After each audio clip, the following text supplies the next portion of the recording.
Good morning friend, कैसे हैं आप सब। उम्मीद है आप सब अच्छे और स्वस्थ होंगे। तो चलिए शुरू करते हैं आज का अगला टॉपिक। आज का अगला टॉपिक है वैदिक संस्कृति। इससे पहले जो भी भाई बहन हमारे चैनल पर नए हो, चैनल को सब्सक्राइब कर लेंगे और बेल आइकन को प्रेस कर देंगे ताकि हमारी आने वाली अगली वीडियो आप तक तुरंत पहुंच सके। तो चलिए शुरू करते हैं। पहला प्रश्न दिया गया है, पूर्व वैदिक या ऋग वैदिक संस्कृति का काल किसे माना जाता है।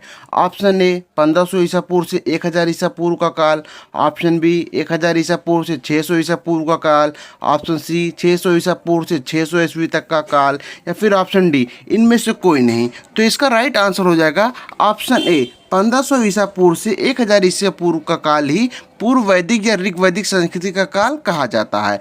चलिए अगले प्रश्न की तरफ। अगला प्रश्न आपका दिया गया है, उत्तर वैदिक संस्कृति का काल किसे माना जाता है।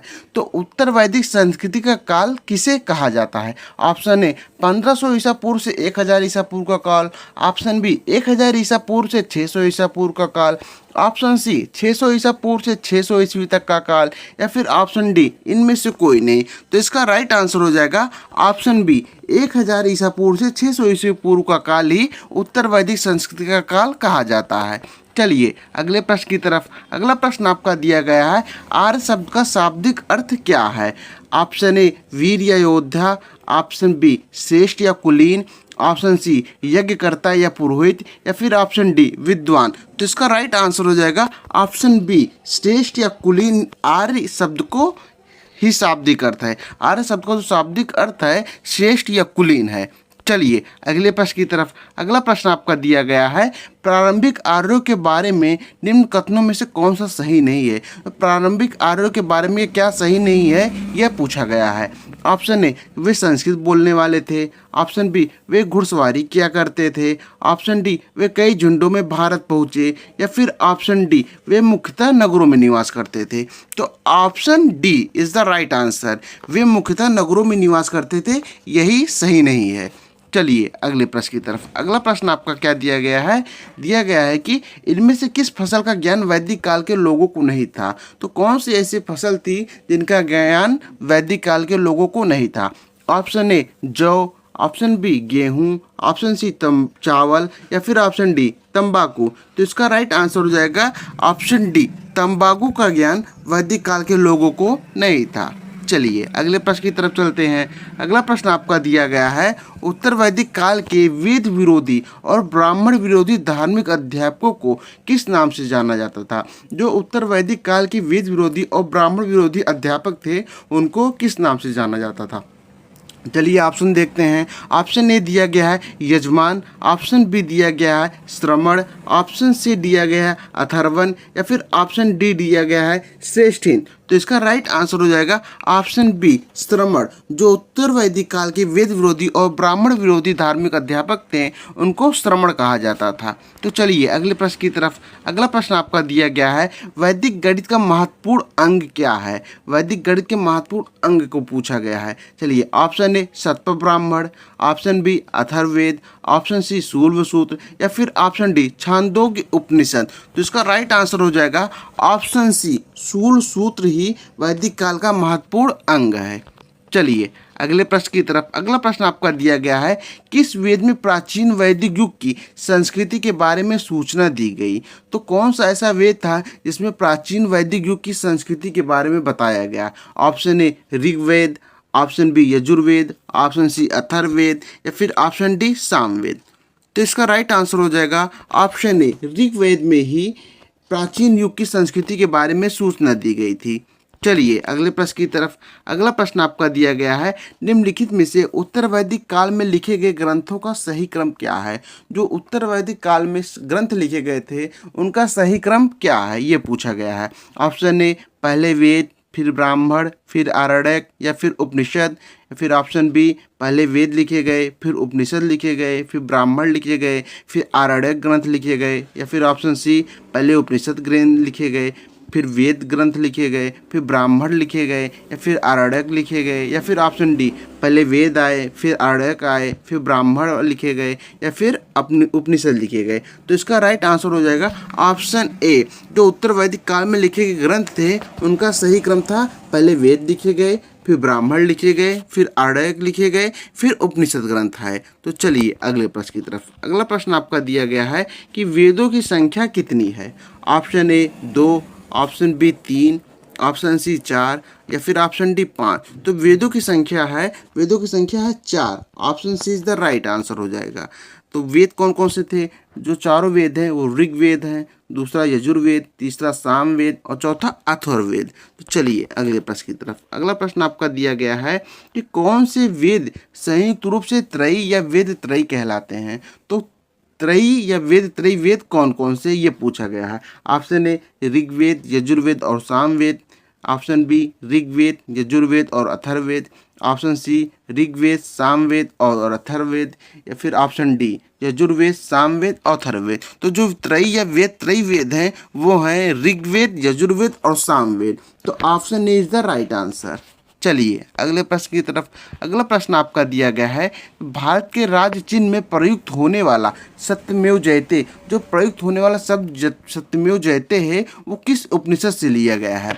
Option A Mundaka Upanishad, option B Kathopanishad, option C Isha Upanishad या फिर ऑप्शन डी बृहदारण्यक उपनिषद। तो इसका राइट आंसर हो जाएगा ऑप्शन ए मुंडक उपनिषद। मुंडक उपनिषद से ही जो भारतीय राज्य में प्रयुक्त सत्यमेव जयते शब्द है लिया गया है। चलिए अगले प्रश्न की तरफ। अगला प्रश्न आपका दिया गया है ऋग्वैदिक आर्यों का मुख्य व्यवसाय क्या था। तो ऋग्वैदिक आर्य थे, उनका मुख्य व्यवसाय क्या था ये पूछा गया।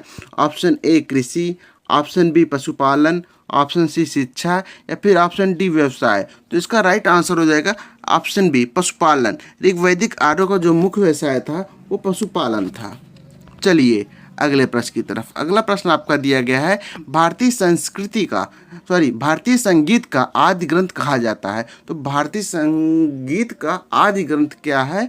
Option A Rigveda, option B Upanishad, option C Yajurveda या फिर ऑप्शन डी सामवेद। तो भारतीय संगीत का जो आदि ग्रंथ है वो सामवेद है। तो option D is the right answer.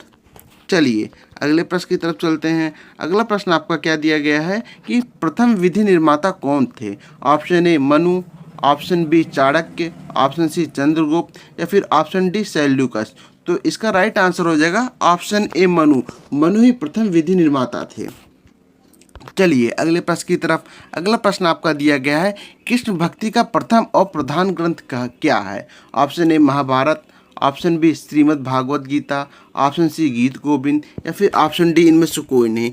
तो इसका राइट आंसर हो जाएगा ऑप्शन बी श्रीमद् भागवत गीता को ही कृष्ण भक्ति का प्रथम और प्रधान ग्रंथ कहा जाता है। चलिए अगले प्रश्न की तरफ। अगला प्रश्न आपका दिया गया है ऋग्वेद में संपत्ति का प्रमुख रूप क्या है। ऑप्शन ए गोधन, ऑप्शन बी भूमि, ऑप्शन सी ए एवं बी दोनों या फिर ऑप्शन डी इनमें से कोई नहीं। तो इसका राइट आंसर हो जाएगा ऑप्शन ए। जो गोधन थे, गाय थी, वही ऋग्वेद में संपत्ति का प्रमुख रूप थी। तो option A is the right answer हो जाएगा। चलिए अगले प्रश्न की तरफ। अगला प्रश्न आपका दिया गया है ऋग्वेद के किस मंडल में शूद्र का उल्लेख पहली बार मिलता है। ऑप्शन ए 7वें मंडल में, ऑप्शन बी 8वें मंडल में, ऑप्शन सी 9वें मंडल में या फिर ऑप्शन डी 10वें मंडल में। तो इसका राइट आंसर हो जाएगा ऑप्शन डी 10वें मंडल में। जो ऋग्वेद का 10वां मंडल है उसमें ही शूद्र का उल्लेख पहली बार मिलता है। चलिए अगले प्रश्न की तरफ। अगला प्रश्न आपका दिया गया है कि पुराणों की संख्या कितनी है। पुराणों की संख्या कितनी है यह पूछा गया है। ऑप्शन ए 18 पुराण है, ऑप्शन बी 19 पुराण है, ऑप्शन सी 20 पुराण है या फिर ऑप्शन डी 21 पुराण है। तो इसका राइट आंसर हो जाएगा ऑप्शन ए पुराणों की संख्या 18 है। चलिए अगले प्रश्न की तरफ। अगला प्रश्न आपका दिया गया है कि वैदिक धर्म का मुख्य लक्षण इनमें से किसकी उपासना थी। वैदिक धर्म का जो लक्षण था वो पूछा गया है। ऑप्शन ए प्रकृति का, ऑप्शन बी पशुपति की उपासना का, ऑप्शन सी देवी माता की उपासना का या फिर ऑप्शन डी त्रिमूर्ति की उपासना का। तो इसका राइट आंसर हो जाएगा ऑप्शन ए। वैदिक धर्म का जो मुख्य लक्षण था वो प्रकृति की उपासना करना था। तो option A is the right answer. चलिए अगले प्रश्न की तरफ। अगला प्रश्न आपका दिया गया है किस देवता के लिए ऋग्वेद में पुरंदर शब्द का प्रयोग हुआ है। तो पुरंदर शब्द का प्रयोग किस देवता के लिए किया गया है ऋग्वेद में। ऑप्शन ए इंद्र के लिए, ऑप्शन बी अग्नि के लिए, ऑप्शन सी वरुण के लिए या फिर ऑप्शन डी सोम के लिए। तो इसका राइट आंसर हो जाएगा ऑप्शन ए, इंद्र देवता के लिए ही ऋग्वेद में पुरंदर शब्द का प्रयोग हुआ है। चलिए अगले प्रश्न की तरफ चलते हैं। अगला प्रश्न आपका दिया गया है, शूल सूत्र किस विषय से संबंधित पुस्तक है? ऑप्शन ए ज्यामिति, ऑप्शन बी ज्योतिष, ऑप्शन सी गणित या फिर ऑप्शन डी खगोल। तो इसका राइट आंसर हो जाएगा ऑप्शन ए ज्यामिति। शूल सूत्र ज्यामिति से संबंधित पुस्तक है। अगर इसमें ज्यामिति विकल्प नहीं दिया गया होता तो इसका राइट आंसर ऑप्शन सी गणित हो जाता, लेकिन यहाँ पे ज्यामिति दिया गया है इसलिए इसका राइट आंसर ज्यामिति होगा। शूल सूत्र ज्यामिति से संबंधित पुस्तक है। चलिए अगले प्रश्न की तरफ। अगला प्रश्न दिया गया है, अस्तो मा सादा गामाया। अस्तो मा सादा गामाया कहाँ से लिया गया है? ऑप्शन ए ऋग्वेद से लिया गया है, ऑप्शन बी यजुर्वेद से लिया गया है, ऑप्शन सी सामवेद से लिया गया है या फिर ऑप्शन डी अथर्ववेद से लिया गया है। तो अस्तो मा सादा गामाया ऋग्वेद से लिया गया है। ऑप्शन ए राइट हो जाएगा। चलिए अगले प्रश्न की तरफ। अगला प्रश्न आपका दिया गया है कि आर्य भारत में बाहर से आए और सर्वप्रथम बसे थे। जो आर्य थे भारत में बाहर से आए थे, लेकिन वो सर्वप्रथम भारत में कहाँ बसे थे यह पूछा गया है। ऑप्शन ए सामा तट में, ऑप्शन बी प्राग ज्योतिष में, ऑप्शन सी पंजाब में या फिर ऑप्शन डी पांचाल में। तो इसका राइट आंसर हो जाएगा ऑप्शन सी, पंजाब में ही आर्य सर्वप्रथम बसे थे। चलिए अगले प्रश्न की तरफ। अगला प्रश्न आपका दिया गया है। अगले प्रश्न में आपको सूची 1 और सूची 2 दी गई है। सूची 1 में वेद पूछे गए हैं और सूची 2 में उस वेद के यज्ञकर्ता को पूछा गया है। तो चलिए देखते हैं। ऋग्वेद, ऋग्वेद की यज्ञकर्ता को क्या कहते हैं? तो ऋग्वेद के जो यज्ञकर्ता होते हैं उन्हें होता या होत्र कहते हैं। तो ए का 1 हो जाएगा। यजुर्वेद की यज्ञकर्ता को क्या कहते हैं? तो यजुर्वेद की यज्ञकर्ता जो होते हैं उन्हें अध्वर्यु कहा जाता है। सामवेद की यज्ञकर्ता को क्या कहते हैं? तो सामवेद के जो यज्ञकर्ता होते हैं उन्हें उद्गाता या उद्गात कहते हैं। अथर्ववेद, अथर्ववेद के जो यज्ञकर्ता होते हैं उन्हें क्या कहते हैं? अथर्ववेद का जो यज्ञकर्ता होता है उसे ब्रह्मा कहते हैं। चलिए ये आपका हो गया। चलिए अगले प्रश्न की तरफ चलते हैं। अगला प्रश्न आपका दिया गया है कि वेदों को अपुरुषेय क्यों कहा गया है? ऑप्शन ए क्योंकि वेदों की रचना देवताओं द्वारा की गई है, ऑप्शन बी क्योंकि वेदों की रचना पुरुषों द्वारा की गई है, ऑप्शन सी क्योंकि वेदों की रचना ऋषियों द्वारा की गई है या फिर ऑप्शन डी इनमें से कोई नहीं। तो वेदों को अपुरुषेय इसलिए कहा जाता है क्योंकि जो वेदों की रचना की गई थी वह देवताओं द्वारा की गई थी। तो 26वें का ऑप्शन ए सही हो जाएगा। चलिए अगले प्रश्न की तरफ। अगला प्रश्न आपका दिया गया है कि वैशेषिक दर्शन के प्रतिपादक कौन थे? जो वैशेषिक दर्शन था उसके प्रतिपादक कौन थे? Option A Kapil, option B Akshapada Gautam, option C Ulukakanada या फिर ऑप्शन डी पतंजलि। तो इसका राइट आंसर हो जाएगा ऑप्शन सी, उलूकगणद ही वैशेषिक दर्शन के प्रतिपादक थे। चलिए अगले प्रश्न की तरफ। अगला प्रश्न आपका दिया गया है, मीमांसा या पूर्व मीमांसा दर्शन के प्रतिपादक हैं। तो मीमांसा या पूर्व मीमांसा जो दर्शन था उसको प्रतिपादन किसने किया था ये पूछा गया है। तो ऑप्शन ए जैमिनी द्वारा, ऑप्शन बी बादरायण द्वारा, ऑप्शन सी कपिल द्वारा या फिर ऑप्शन डी महावीर द्वारा। तो इसका राइट आंसर हो जाएगा जैमिनी द्वारा ही मीमांसा या पूर्व मीमांसा दर्शन का प्रतिपादन किया गया था। तो option A is the right answer. चलिए अगले प्रश्न की तरफ चलते हैं। अगला प्रश्न आपका दिया गया है, वेदांत या उत्तर मीमांसा दर्शन के प्रतिपादक हैं। तो वेदांत या उत्तर मीमांसा दर्शन जो था उसका प्रतिपादन किसने किया था यह पूछा गया है। तो option A Jaimini, option B Badarayana, option C Buddha या फिर ऑप्शन डी गौतम। तो इसका राइट आंसर हो जाएगा ऑप्शन बी, वेदांत या उत्तर मीमांसा दर्शन का प्रतिपादन बादरायण द्वारा किया गया था। चलिए अगले प्रश्न की तरफ। अगला प्रश्न आपका दिया गया है, ऋग्वेद का कौन सा मंडल पूर्णतः सोम को समर्पित है? ऑप्शन ए 7वां मंडल, ऑप्शन बी 8वां मंडल, ऑप्शन सी 9वां मंडल या फिर ऑप्शन डी 10वां मंडल। तो इसका राइट आंसर हो जाएगा ऑप्शन सी, जो ऋग्वेद का 9वां मंडल है वो पूर्णतः सोम को समर्पित है।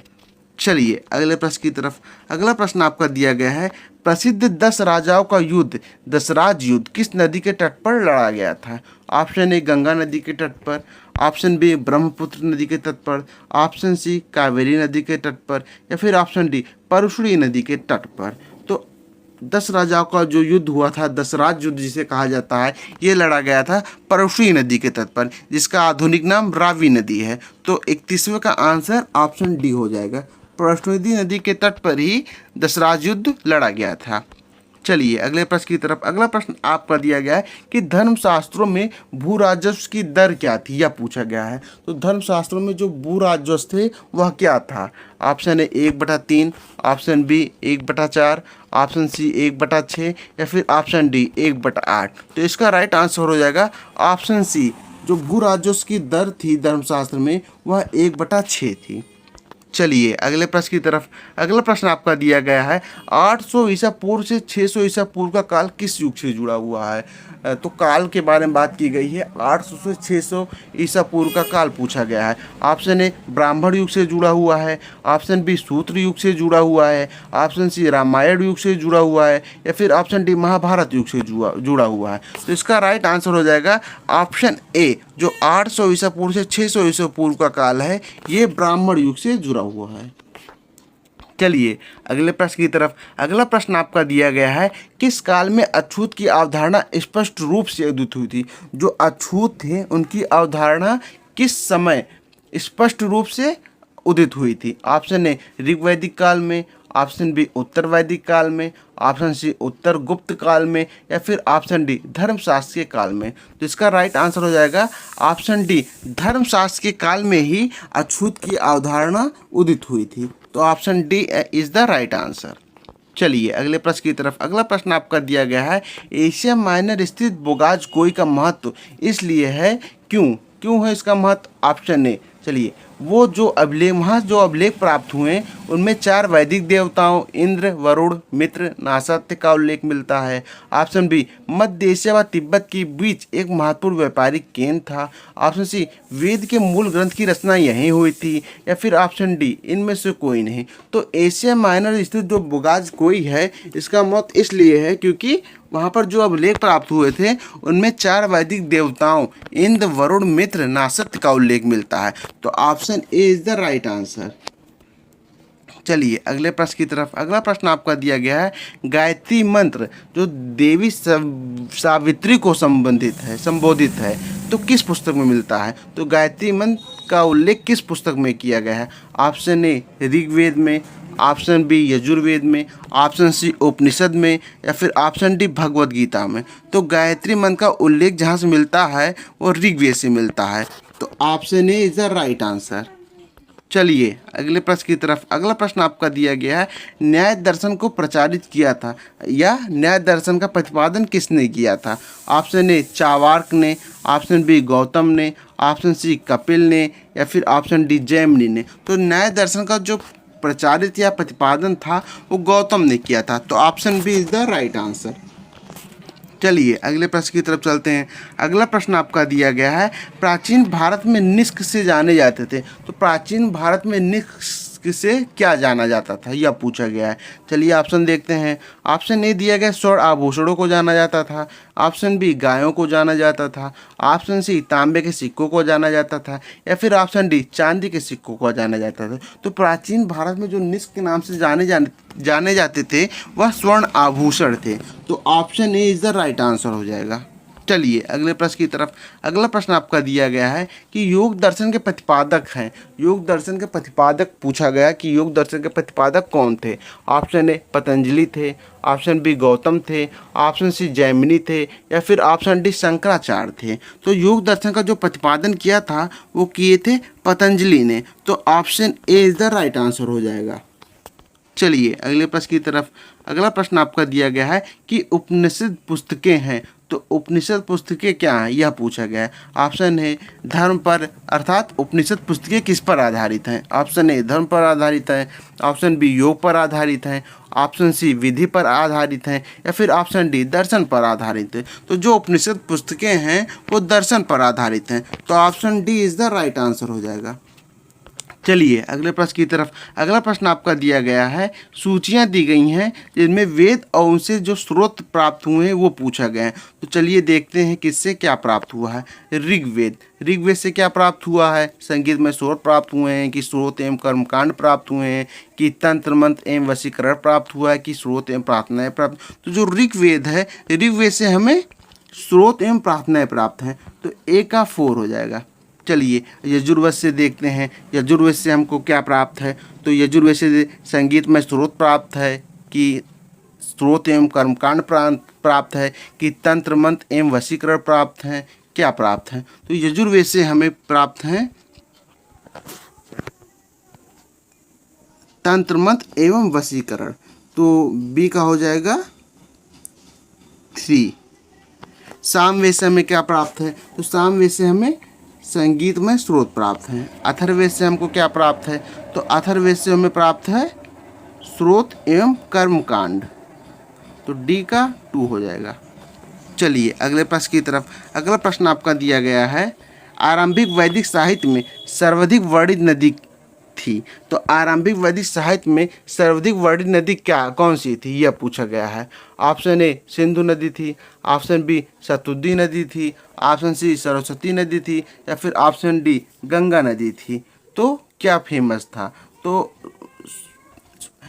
आरंभिक वैदिक साहित्य था, उसमें सर्वाधिक प्रसिद्ध नदी थी वह सिंधु नदी थी। तो option A is the right answer हो जाएगा। चलिए सिंधु नदी वैदिक साहित्य में सर्वाधिक प्रसिद्ध नदी थी। चलिए अगले प्रश्न की तरफ। अगला प्रश्न आपका दिया गया है कि उपनिषद काल के राजा अशुपति शासक थे। जो उपनिषद काल के राजा अशुपति थे वो कहाँ के शासक थे। ऑप्शन ए काशी के शासक थे, ऑप्शन बी केकय के शासक थे, ऑप्शन सी पांचाल के शासक थे, या फिर ऑप्शन डी विदेह के शासक थे। तो इसका राइट आंसर हो जाएगा ऑप्शन बी, केकय के ही शासक। उपनिषद काल के राजा अशुपति केकय के शासक थे। चलिए अगले प्रश्न की तरफ। अगला प्रश्न आपका दिया गया है कि अध्यात्म ज्ञान के विषय में नचिकेता और यम का संवाद किस उपनिषद से प्राप्त होता है। ऑप्शन ए बृहदारण्यक उपनिषद से प्राप्त होता है, ऑप्शन बी छांदोग्य उपनिषद से प्राप्त होता है, ऑप्शन सी कठोपनिषद से प्राप्त होता है, या फिर ऑप्शन डी केन उपनिषद से प्राप्त होता है। तो ऑप्शन सी राइट आंसर हो जाएगा कि जो अध्यात्म ज्ञान के विषय में जो नचिकेता और यम के बीच संवाद हुआ था वह कठोपनिषद में वर्णित है। तो option C is the right answer. चलिए अगले प्रश्न की तरफ। अगला प्रश्न आपका दिया गया है, वैदिक नदी कुभा, इसे काबुल भी कहा जाता है, का स्थान कहाँ निर्धारित था। ऑप्शन ए अफगानिस्तान में, ऑप्शन बी चीनी तुर्किस्तान में, ऑप्शन सी कश्मीर में, या फिर ऑप्शन डी पंजाब में। तो इसका राइट आंसर हो जाएगा ऑप्शन ए, वैदिक नदी जो कुभा था उसका जो निर्धारण है वह अफगानिस्तान में है। चलिए अगले प्रश्न की तरफ। अगला प्रश्न आपका दिया गया है, कपिल मुनि द्वारा प्रतिपादित दार्शनिक प्रणाली थी। तो अर्थात कपिल मुनि ने किस दार्शनिक प्रणाली का प्रतिपादन किया था। ऑप्शन ए पूर्व मीमांसा का, ऑप्शन बी सांख्य दर्शन का, ऑप्शन सी न्याय दर्शन का, या फिर ऑप्शन डी उत्तर मीमांसा का। तो इसका राइट आंसर हो जाएगा ऑप्शन बी, कपिल मुनि द्वारा सांख्य दर्शन का प्रतिपादन किया गया था। चलिए अगले प्रश्न की तरफ। अगला प्रश्न आपका दिया गया है, भारत के किस स्थल की खुदाई से लौह धातु के प्राचीनतम प्रमाण या प्रचलन मिले हैं। ऑप्शन ए तक्षशिला से, ऑप्शन बी अतरंजी खेड़ा से, ऑप्शन सी कौशाम्बी से, या फिर ऑप्शन डी हस्तिनापुर से। तो भारत के अतरंजी खेड़ा से ही लौह धातु के प्राचीनतम साक्ष्य मिले हैं। तो ऑप्शन बी राइट आंसर हो जाएगा। चलिए अगले प्रश्न की तरफ। अगला प्रश्न आपका दिया गया है, निम्नलिखित में से किसका संकलन ऋग्वेद पर आधारित है। ऑप्शन ए यजुर्वेद का, ऑप्शन बी सामवेद का, ऑप्शन सी अथर्ववेद का, या फिर ऑप्शन डी इनमें से कोई नहीं। तो जो सामवेद है उसका संकलन ऋग्वेद पर आधारित है। तो बी ऑप्शन बी सही आंसर हो जाएगा कि सामवेद का संकलन ऋग्वेद पर आधारित है। चलिए अगले प्रश्न की तरफ। अगला प्रश्न आपका दिया गया है, निम्नलिखित में से कौन प्रस्थान त्रयी में शामिल नहीं है। तो प्रस्थान त्रयी है उसमें क्या शामिल नहीं है ये पूछा गया है। ऑप्शन ए भागवत शामिल नहीं है, या फिर ऑप्शन बी भगवत गीता शामिल नहीं है, या फिर ऑप्शन सी ब्रह्मसूत्र शामिल नहीं है, या फिर ऑप्शन डी उपनिषद शामिल नहीं है। तो इसका राइट आंसर हो जाएगा ऑप्शन ए, भागवत ही प्रस्थान त्रयी में शामिल नहीं है। बाकी प्रस्थान त्रयी में भगवद गीता, ब्रह्मसूत्र और उपनिषद से मिलकर ही प्रस्थान त्रयी बना है। चलिए अगले प्रश्न की तरफ। अगला प्रश्न आपका दिया गया है, कर्म का सिद्धांत संबंधित है, अर्थात कर्म का सिद्धांत किससे संबंधित है यह पूछा गया है। ऑप्शन ए न्याय से संबंधित है, ऑप्शन बी मीमांसा से संबंधित है, ऑप्शन सी वेदांत से संबंधित है, या फिर ऑप्शन डी वैशेषिक से संबंधित है। तो इसका राइट आंसर हो जाएगा ऑप्शन बी, कर्म का सिद्धांत मीमांसा से ही संबंधित है। तो बी सही आंसर हो जाएगा। चलिए अगले प्रश्न की तरफ चलते हैं। अगला प्रश्न आपका दिया गया है, स्रोत एवं वेद पूछे गए हैं कि किस वेद से किस चीज़ का कहाँ क्या किस वेद से किसका स्रोत प्राप्त हुआ है। चलिए देखते हैं। ईश्वर महिमा किससे प्राप्त हुआ है? अथर्ववेद से प्राप्त हुआ है कि ऋग्वेद से प्राप्त हुआ है कि यजुर्वेद से प्राप्त हुआ है कि सामवेद से प्राप्त हुआ है? तो जो ईश्वर महिमा है ये प्राप्त हुआ है हमें ऋग्वेद से, तो पहले का सही आंसर हो जाएगा बी। संगीतमय स्रोत प्राप्त हुए हैं सामवेद से। औषधियों से संबंधित वेद कौन सा है? तो औषधियों से संबंधित वेद है अथर्ववेद। वैदान विधि संबंधित कौन सा वेद है? तो वैदान विधि संबंधित है यजुर्वेद, तो इसका सी हो जाएगा। चलिए अगले प्रश्न की तरफ। अगला प्रश्न आपका दिया गया है कि चरक संहिता नामक पुस्तक किस विषय से संबंधित है? तो चरक संहिता जो पुस्तक थी उसका थीम या कौन सा विषय है पूछा गया है। ऑप्शन ए अर्थशास्त्र से संबंधित है, ऑप्शन बी राजनीति से संबंधित है, ऑप्शन सी चिकित्सा से संबंधित है, या फिर ऑप्शन डी धर्म से संबंधित है। तो जो चरक संहिता है वह चिकित्सा से संबंधित पुस्तक है, तो ऑप्शन सी सही आंसर हो जाएगा। चलिए अगले प्रश्न की तरफ। अगला प्रश्न आपका दिया गया है कि यज्ञ संबंधी विधि विधानों का पता चलता है, तो किस वेद से यज्ञ संबंधी विधि विधानों का पता चलता है यह पूछा गया है। ऑप्शन ए ऋग्वेद से, ऑप्शन बी सामवेद से, ऑप्शन सी ब्राह्मण ग्रंथों से, या फिर ऑप्शन डी यजुर्वेद से। तो इसका राइट आंसर हो जाएगा ऑप्शन डी, यज्ञ संबंधी विधि विधानों का पता यजुर्वेद से ही चलता है। चलिए अगले प्रश्न की तरफ। अगला प्रश्न आपका दिया गया है कि वैदिक युगीन सभा थी। वैदिक युगीन सभा क्या थी? ऑप्शन ए गांव के व्यावसायिक लोगों की संस्था थी, ऑप्शन बी जहां पर राज दरबार होता था, ऑप्शन सी जहां मंत्री परिषद थी, या फिर ऑप्शन डी राज्य के समस्त लोगों की एक राष्ट्रीय सभा थी। तो इसका राइट आंसर हो जाएगा ऑप्शन सी, जो वैदिक युगीन सभा थी वह मंत्री परिषद थी। चलिए अगले प्रश्न की तरफ। अगला प्रश्न आपका दिया गया है वैदिक युग में प्रचलित लोकप्रिय शासन प्रणाली थी। तो वैदिक युग में जो प्रचलित लोकप्रिय शासन प्रणाली थी वह पूछा गया है। ऑप्शन ए निरंकुश थी, ऑप्शन बी प्रजातंत्र पर आधारित थी, ऑप्शन सी गणतंत्र पर आधारित थी, या फिर ऑप्शन डी वंशानुगत राजतंत्र रहा। तो इसका राइट आंसर हो जाएगा ऑप्शन सी, जो वैदिक युग में प्रचलित लोकप्रिय शासन प्रणाली थी वह गणतंत्र आधारित थी। ऑप्शन सी सही आंसर हो जाएगा। चलिए अगले प्रश्न की तरफ। अगला प्रश्न आपका दिया गया है कि सबसे प्राचीन वेद कौन सा है। Option A Rigveda, option B Yajurveda, option C Samaveda, या फिर ऑप्शन डी अथर्ववेद। तो इसका राइट आंसर हो जाएगा ऑप्शन ए ऋग्वेद। प्राचीनतम वेद ऋग्वेद है। चलिए अगले प्रश्न की तरफ। अगला प्रश्न आपका दिया गया है निम्नलिखित में से कौन भारतीय दर्शन की आरंभिक विचारधारा है। Option A Sankhya, option B Vaisheshika, option C Mimamsa, या फिर ऑप्शन डी योग। तो इसका राइट आंसर हो जाएगा ऑप्शन ए, भारतीय दर्शन की जो आरंभिक विचारधारा है वह सांख्य दर्शन है। Option A is the right answer. चलिए अगले प्रश्न की तरफ। अगला प्रश्न आपका देखते हैं। सांख्य, योग, न्याय, वैशेषिक, मीमांसा एवं वेदांत, इन 6 भिन्न भारतीय दर्शनों की स्पष्ट रूप से अभिव्यक्ति हुई है। तो किस युग में सांख्य, योग, न्याय, वैशेषिक, मीमांसा एवं वेदांत दर्शनों की अभिव्यक्ति हुई है यह पूछा गया है। तो चलिए ऑप्शन देख लेते हैं। ऑप्शन ए दिया गया है वैदिक युग में, ऑप्शन बी दिया गया है गुप्त युग में, ऑप्शन सी दिया गया कुषाण युग में, या फिर ऑप्शन डी दिया गया मौर्य युग में। तो जो इन दर्शनों की भारतीय दर्शनों की अभिव्यक्ति हुई है ये हुई है वैदिक युग में। तो option A is the right answer. चलिए अगले प्रश्न की तरफ। अगला प्रश्न आपका दिया गया है कि निम्नलिखित में से वह दस्तकारी कौन सी है जो आर्यों द्वारा व्यवहार में नहीं लाई गई। ऑप्शन ए मृदभांड, जो कि इसको पॉटरी के नाम से भी जाना जाता है, अर्थात मिट्टी के जो अलग अलग कलाकृतियाँ बनती थी उसी को मृदभांड कहा जाता है।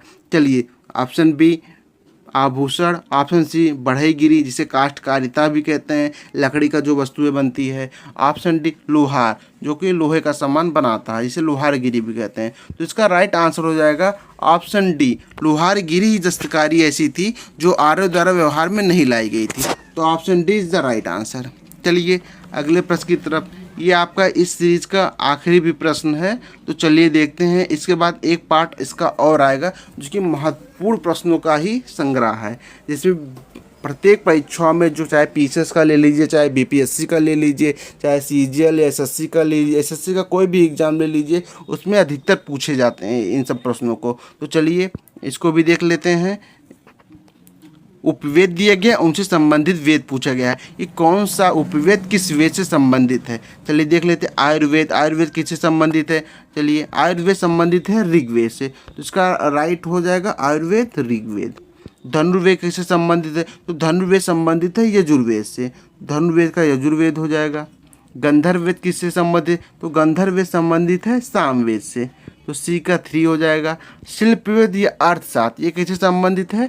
ये अथर्ववेद से संबंधित है, तो इसका ये हो जाएगा सही। तो चलिए उम्मीद है आपको ये सीरीज़ पसंद आई होगी। यही आपकी लास्ट सीरीज़ थी। इसके बाद आपका इसका एक और नया पार्ट आएगा। अगर आपको ये सीरीज़ पसंद आई हो तो आप चैनल को लाइक सब्सक्राइब कर दीजिएगा और इस वीडियो को ज़्यादा से ज़्यादा शेयर कीजिएगा। धन्यवाद।